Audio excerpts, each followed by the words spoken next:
Across the Seattle region, we've witnessed a couple of earthquakes in the past couple of days. They all carry their significance, as one of them, 27 miles deep in the Cascadia subduction zone, has drawn the most attention. It sits on the offshore Regia, which is another interesting indicator. The majority of the Washington area subsides north, but that is just one of the deep earthquakes that have struck Washington.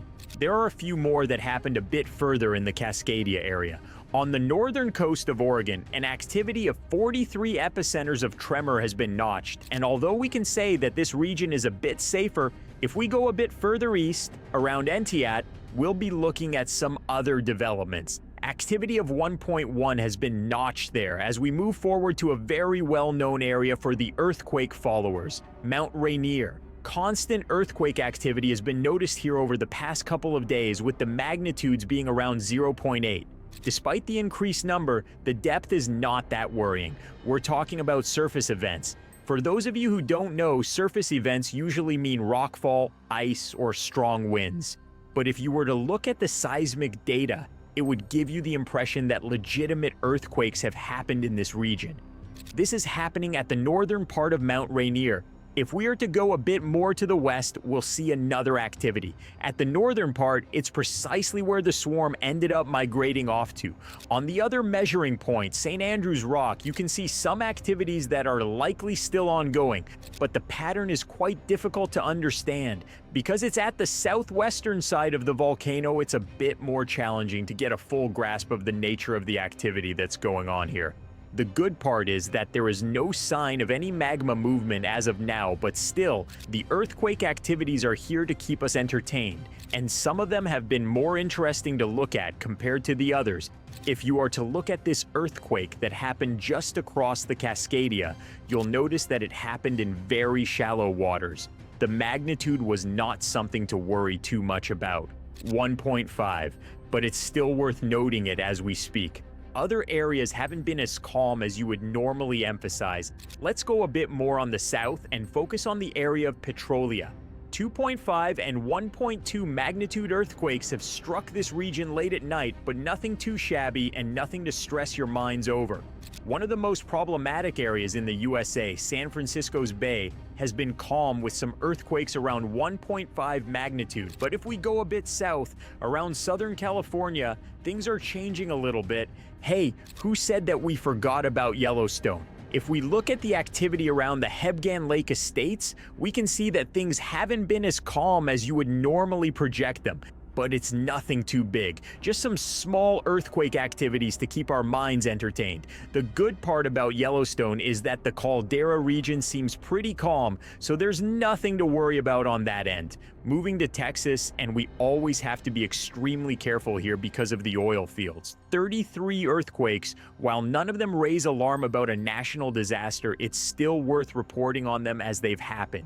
New Madrid, a rather alarming zone to watch, as well as Tennessee, has decided to give us a little bit of rest this time, with no significant earthquakes to report. And when it comes to the USA, that's the latest update that we can give you. However, let's move on to Indonesia and the Banda Sea region. The biggest magnitude here was 6.3, and following that earthquake, a couple of aftershocks have troubled the locals, and then around the Banda Sea, deeper quakes have caused some trouble, with two back-to-back earthquakes and then a shallower one following a bit northeast on the land of Papua New Guinea. It's a region that can always give you alarming threats for earthquakes. If you look at things precisely, you can easily report that there have been 3 moderate-sized earthquakes that have troubled the region of Indonesia, one that is famous for its ground instability. And when we say deep, we really mean it. 325 miles is not a number to be messed around with, and luckily, it didn't actually result in something more dangerous or alarming to the environment. Still, these movements are putting us on the alert.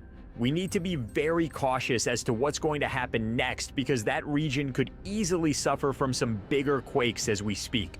The largest earthquake that was registered in this region was 8.5, but it happened quite a while ago, back in 1938.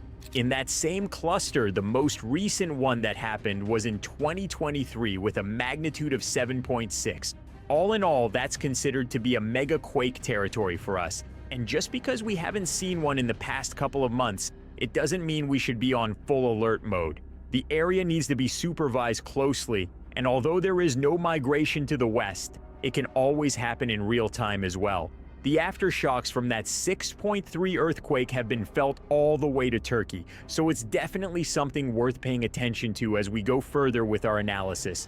Just off the coast of Chile, we can see an earthquake activity of 3.2 magnitude, and heading a bit north, Peru hasn't been spared either.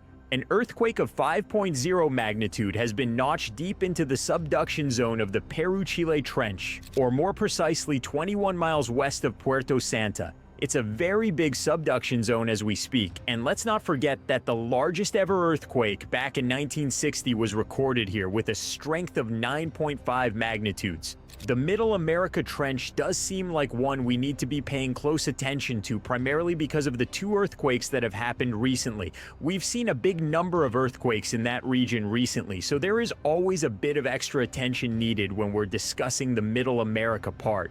Off the coast of Guatemala and southern Mexico, there is a solid cluster that contains a proper subduction zone that's capable of producing some great earthquakes. But still, the most important thing here is that the deformation data is very calm, and